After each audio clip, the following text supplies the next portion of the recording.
So, we are going to continue our discussion related to this creating knowledge map. Now, what we are going to discuss is that how we go about this building the knowledge management cycle, that is creating a knowledge map and then moving further. Okay. So, once people come to know that okay, this is where the knowledge is, okay, and then you can tell people okay, please go to this place or please meet this person, okay, and then you will get it, and then you also tell them that how to access it. It is very important for knowledge management system is that once you come to know that okay, this is where the knowledge is, you are in a position to direct people okay, that okay, you go there, okay, and also add instructions that how to access it, whether it is related to people or with that system. When it comes to accessing system, it is good because that does not create people, because you do not have any interface with the people, you have interface with the technology, and then access is smooth. But when the access or the interface is with people, then it is very difficult, okay. And that is where you have to see that how we are going to get knowledge, that is basically tacit knowledge from other persons. Okay. Now, in order to help people, most of the organizations have their own knowledge management system, which is connected through internet, or and that is a medium basically for publishing the knowledge map. So, if you look at internet, it can be used as a medium, because through internet you can share knowledge, you can capture knowledge, you can also see that how the knowledge that is being created helps you to codify the knowledge. Okay. Now, in order to build the cycle, you have to identify certain criteria, and that is discussed here, like clarity of purpose, easy of use, and accuracy of content. Now, any knowledge management system that you are going to develop, which actually stores codified knowledge, okay, and this codified knowledge is not tacit knowledge. So, what you need to do first, you will need to transform that tacit into explicit form, and then you are going to store it using an IT enabled system, and then you can use internet to access or share that. Okay. For example, we have a digital library, right, where knowledge is available in explicit form and it is highly organized, okay, and codified knowledge. Now, if you want to make use of digital library, we do not need to go to the library. Okay. What we do, we can we have an authorization, we can use our login and password, and then we can have access to books, journals, for whatever is required by us using certain search engines or keywords can be given, and then you can have access to the databases or the information that is available with them. Now, in order to go for smooth access and use, you have to see that there is a clarity of purpose, for what reason you want to make use of it, why you want to have it. First, we will talk about it later. Then, how smooth it is to use that particular system, okay, and how relevant and accurate is the content. So, if you look at accuracy of content, it talks about the consistency, and that is reliability and validity of the content, whether this content is consistent with other contents. First, how authentic it is, because accuracy of content is one thing that helps you to get validated knowledge. There could be different sources where you do not get authenticated knowledge, right. For example, Wikipedia. Wikipedia is also a source of knowledge where the knowledge is available, but what kind of knowledge is available? Maybe you, I do not know whether it is accurate or not, but you can always doubt upon the accuracy of the content, because it is not provided by the experts. Anybody who wants to contribute can upload the content to the Wikipedia. If that is so, then the content of the Wikipedia may not be very reliable and valid. So, when it is to be used for the organization purpose, you need more reliable and valid knowledge, and that is where accuracy of the content matters. So, accuracy of the content is very important. So, say for example, if a paper is published in a scientific journal using rigorous data, then in that case you are sure that this is a more reliable and valid knowledge, right. Another issue is easy of use, how smooth it is for you to have access. Okay. For that you need to see that whether your software and hardware are configured properly, you have the bandwidth is available with so that you can have easy access, and whether all the information is available or relevant information is available to you or not. And but the most important is the clarity of the purpose. So, when I am talking about the clarity of purpose, it talks about what purpose it is going to serve you, okay. And that is where, if you remember, you said that okay, this knowledge is going to help you to do your job in a more efficient way. It helps you to understand the processes in a better way, or it is going to help you to do your job effectively. So, why you want to access this knowledge and what kind of knowledge you want to access, that is very, very important. For example, if you search Google given any keyword, okay, that could be related to your, say, for example, your research, then you come with thousands of things, right, but all these thousands of things may not be useful to you. So, you have to be very, very specific when you are giving search words, so that you are able to generate relevant information that could be interpreted and used by you, and that becomes a form of knowledge. So, it is very, very important to understand these criteria when you are talking about the knowledge management system. Now, if you look at the system building cycle, then to start with you have to develop a structure of the knowledge requirement, and in order to develop a structure of knowledge requirement, what you need to do it, look at the requirement of the organization. What are the different activities that is to be done to start with, because it has to be aligned with the goals and objectives of the organizations. Now, once you have developed the goals and objectives of the organization, you move further down and see, in order to complete all these activities, what kind of knowledge base or knowledge and skill would be required, both it could be tacit or explicit. Okay. So, once you are able to identify the knowledge requirement, then the next job is to see whether the required or specific knowledge and skills which is linked with the goals and objectives of the organization is available with the people or not. Okay. So, at the second stage, once you have identified the structure of the knowledge that is required for doing all the activities for the organization, at the next stage what you are going to do, you have to see that what is the knowledge requirement for each and every job that is to be carried out in the organization, and whether there is a gap or not. So, the knowledge gap, that is the skill gap, is to be identified at each and every level in the organization. I am talking about the job. So, once at this stage we are moving from the organization to specific jobs, okay, and then you use a competency framework at the third stage and see where is the gap in the competency, that is the knowledge and skill base. Okay.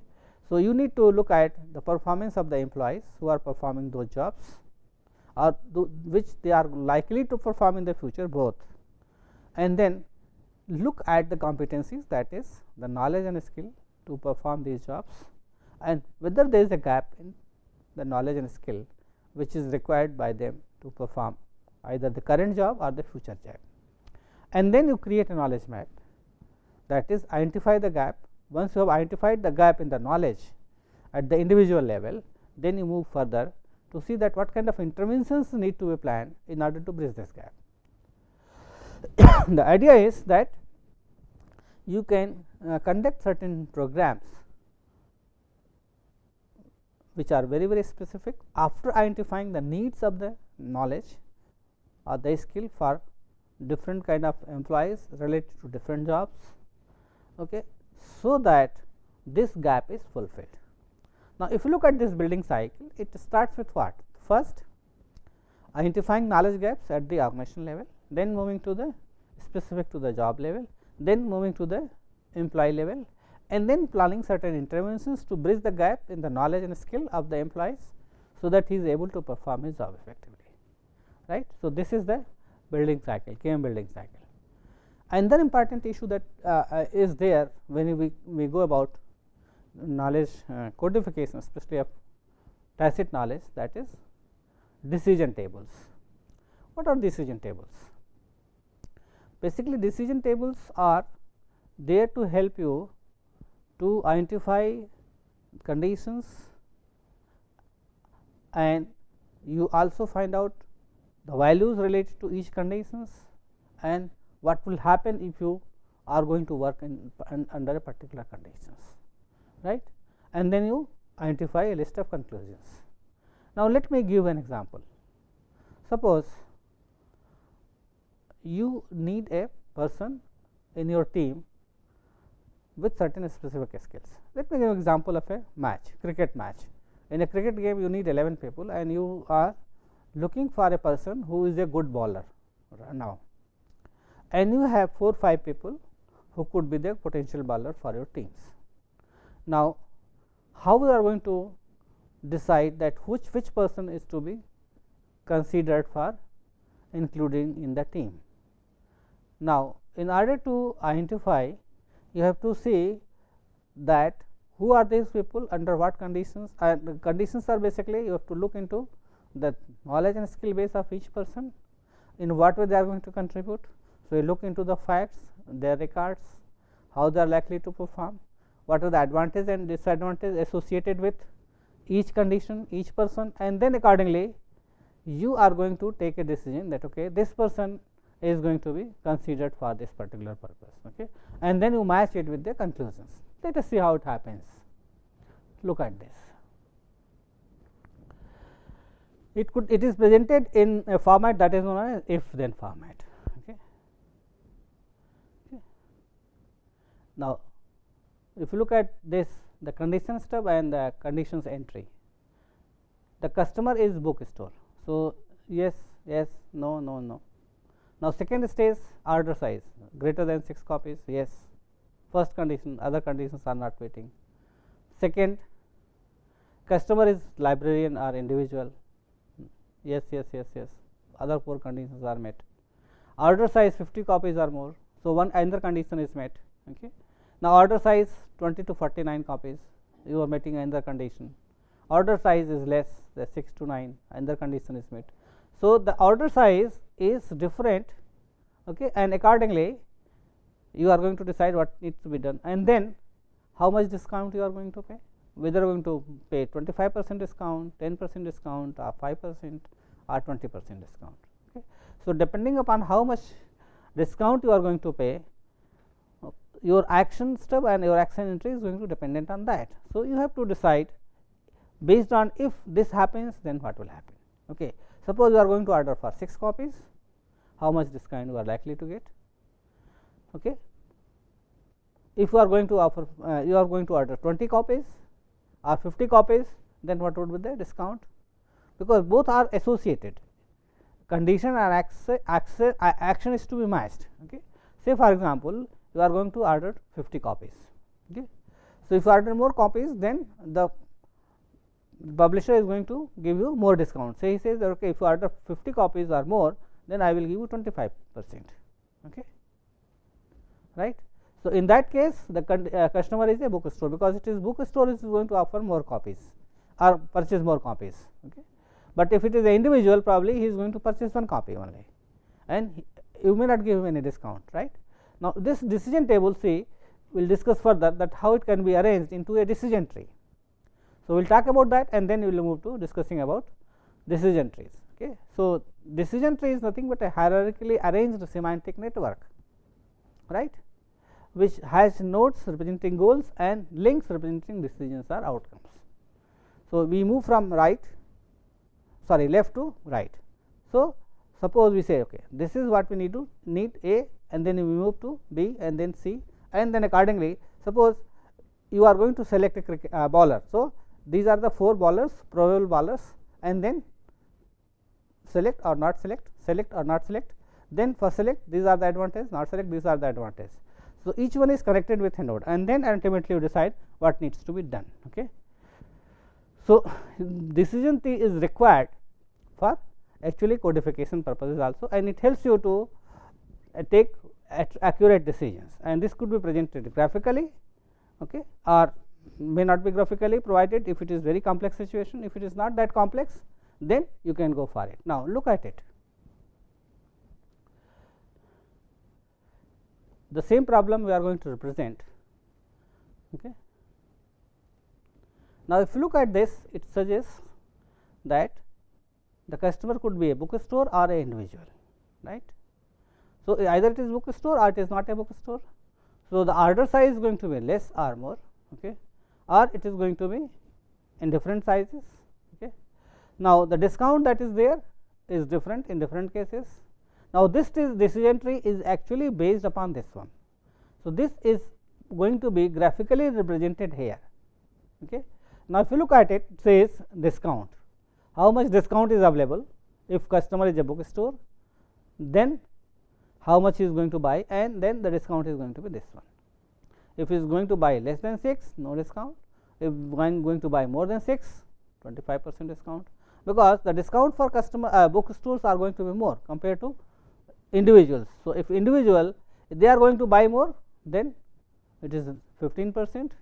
If this is the number of copies which they want to buy, then in that case it is going to be this much, 10%. If they are going to buy 6 to 19, the discount is going to 5%. If they are going to buy 6 less than 6, it is nil. So, now you see whether you are a bookstore or an individual, if you are going to buy less than 6, probably you do not get a commission, but in other cases the discount varies from individual customer to a bookstore, right. Now, what is to be done? How are you going to take a decision based on this? So, this will help you to decide what you want to do. As an individual, if you are going to buy this, it may not be very useful when if you are getting 15% discount, because you have to see whether you require those many copies or not, right. But here definitely they will go for this. Why? Because if they are going to have 25% discount and they are going to buy 6 or more copies, it would be beneficial to him, but the same decision even if you are going to more, it may not be beneficial to you, because what is the use? Okay. So, it depends upon relevance and context and use of a particular thing. So, you are going to decide what to do, and here this is a most efficient decision, and in this case even this may be most efficient decision even if he is not getting any discount. The reason is that these discounts may not work for an individual order, right, because it may not be required by him. Okay. So, even if the discount is provided to individual, it is of no use, because discount is to the bookstore is of very useful for the bookstore. Now, the question is whether the bookstore is going to provide discount to the individual or not. That is another issue, and that is where you have to see that how it is going to be worked out. Now, another issue, that is frames. Now, frame is nothing else, but you are going to represent knowledge about a particular idea in one place, right. How it is done? So, we have already talked about declarative and operational knowledge. Okay. So, basically it is nothing else, but it is a combination of declarative and operational knowledge, which makes it easier to understand the problem domain. Okay. Now, each frame basically it is called a frame of reference.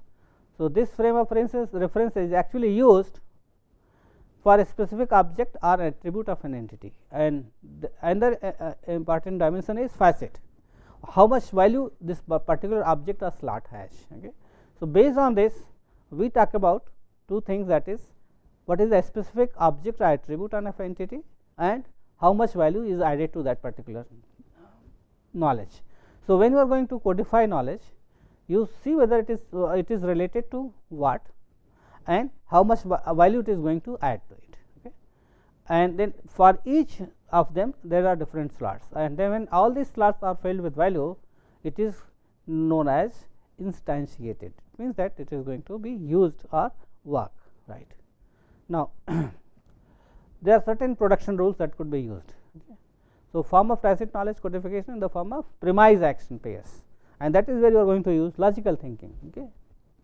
And rules are conditional statements that specify an action to be taken in the form of if then else, these things. Say for example, if this problem is resolved, then this will happen. Suppose you think that okay, if you are going to recruit 20 people, then how it is going to affect the functioning of the organization, or if you are not able to recruit, what will happen. Okay. So, is in this form you are going to represent it, that is more logical, because it is going, you are going to link cause with the effect. Okay. If this happens, then that will happen. Okay. If you are going to bring this machine, it is going to help you to improve your production. If you are moving for more automation, then it would result in less number of people, right. So, you can go for right sizing. Okay. So, right sizing requires more and more automation. Okay. If automation is required, then you go for right sizing, or if other way you can say, if you want to go for right sizing, then move to automation. Okay. So, that is how you are going to relate it. Okay. So, you actually the premise is a Boolean expression that must be evaluated as true and for the rule to be applied, and then you see whether it is correct or not. Okay. The statement is correct or not. Okay. For example, if you say x is y, y2 is equal to z, then whether x is equivalent to z or not. Okay. So, whether this statement is correct or not, that is to be understood. Okay. Now, this second component separated by premise then executed if the premise is true. So, if you say that okay, this is correct, then the premise is going to be true or not. The example that I have given can be used for that. Then planning. Now, when it comes to codification, you have to see that how are you going to arrange things. Okay.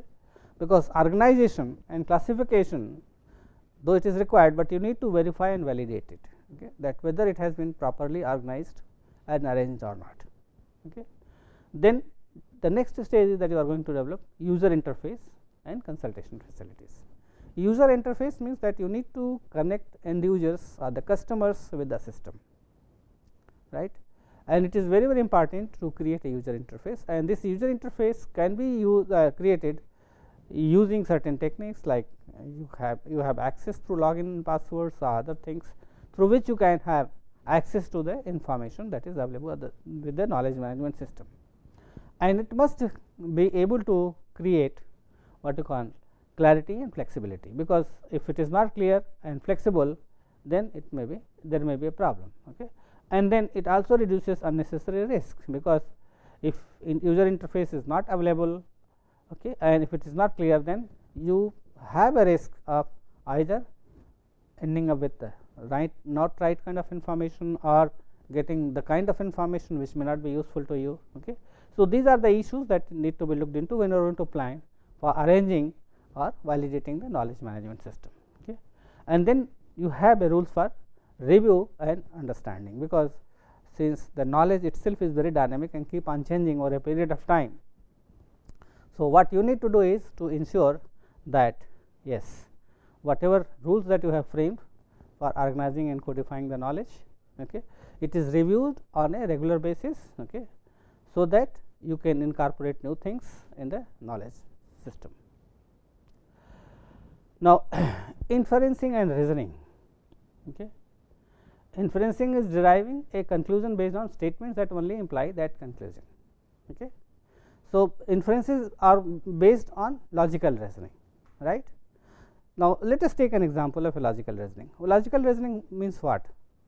That you are giving a logic to connect two things. Okay. Suppose if I say that if a good rain happens, then we are likely to have a good crop. Okay. So, rain is associated with a good crop, right. So, that is where you are trying to inference and reason out based on certain things. Now, the thing is that this kind of inferences can be made, and but you only imply the conclusion. Okay. If this is happening, then it will happen, but it may not be always correct that if good rain happens, you are going to have a good crop, because the crop may be affected by other factors also, right. So, when you are going to inference certain things or derive certain conclusion based on certain things, certain phenomena or objects or events, basically you are talking about the conclusions. Okay. So, inferencing is what?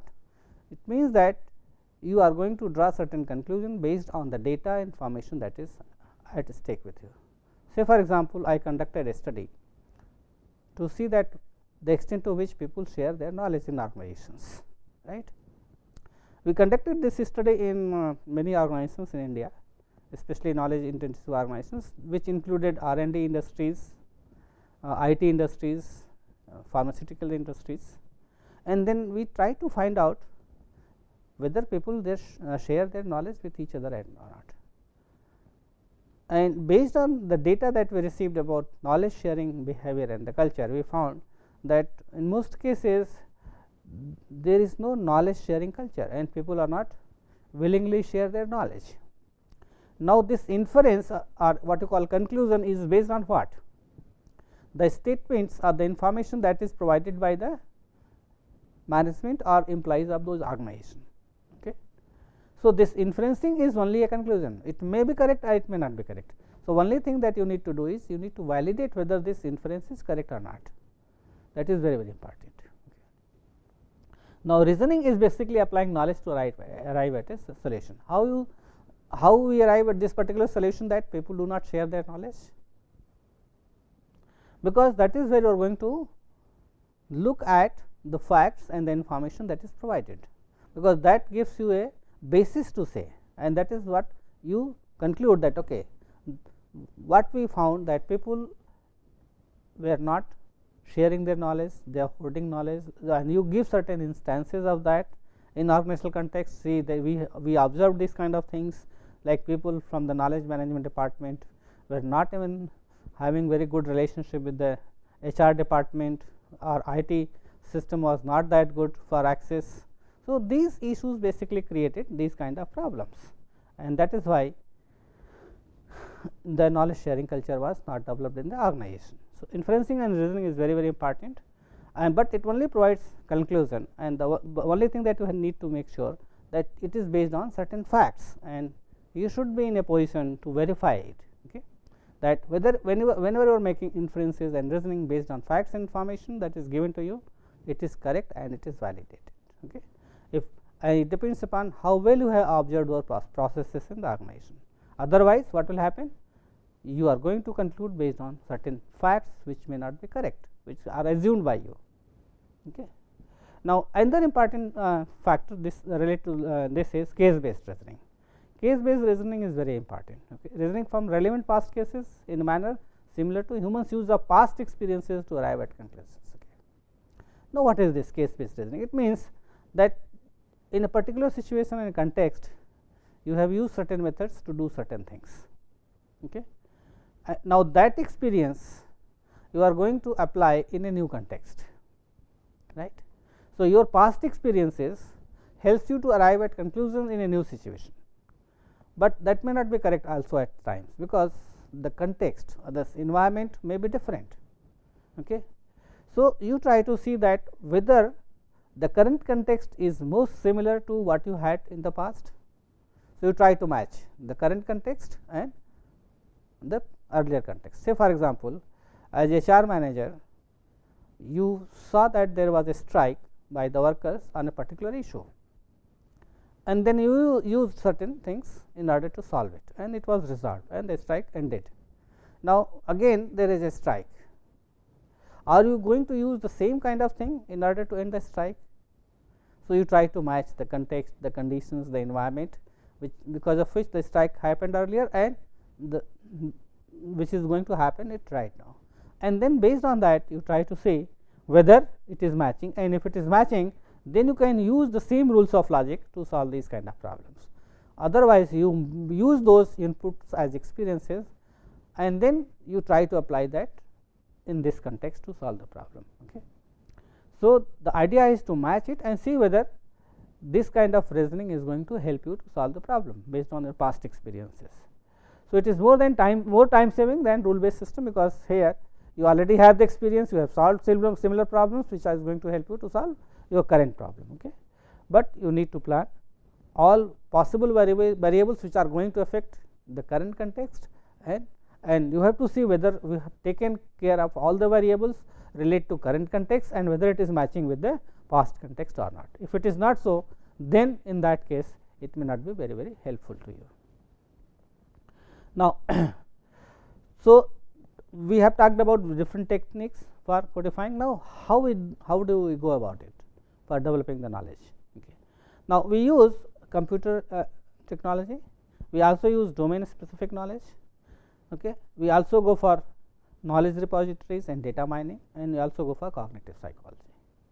So, computer technology is going to help you to archive, store knowledge. Then you have to see that how you are going to classify knowledge related to specific domains, okay, and these domains could be related to different functional areas or different areas of knowledge also.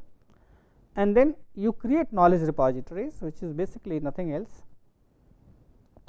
but organized and codified, organized and classified knowledge in a very structured format.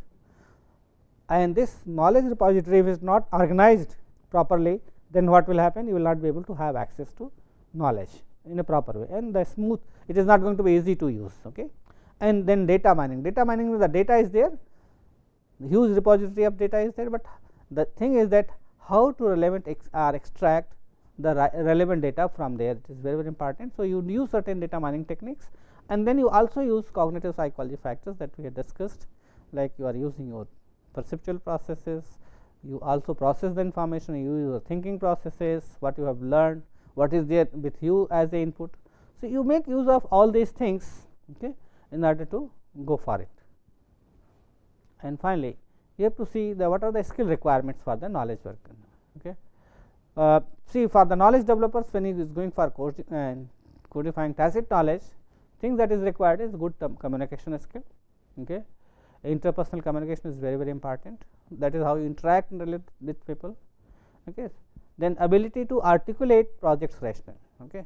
How well you are able to comprehend, present and understand, and present the rationale, the logic of having a knowledge management system to top management, and then developing a prototype. Okay. Okay, this is the kind of knowledge management system which the organization would be required. So, that is basically nothing else but a kind of designing a blueprint for the knowledge management system, that is very, very important. So, you can say, okay, these are the things that we are going to do with the knowledge management system, and what is going to be stored here, who are the various stakeholders, who is going to use them, all these kind of things are very, very important. So, when you are going to develop a prototype, you need to ensure that the people who are going to develop have those skills for prototyping. Okay. Then knowledge developers should also have certain personality attributes, like have general mental ability, they should be very, very creative, persistence, they should not lose their persistence, and also a good sense of humor. So, if you have all these personality attributes, probably you will be in a better position to interact and relate with the experts and capture it and codify the tacit knowledge. Thank you.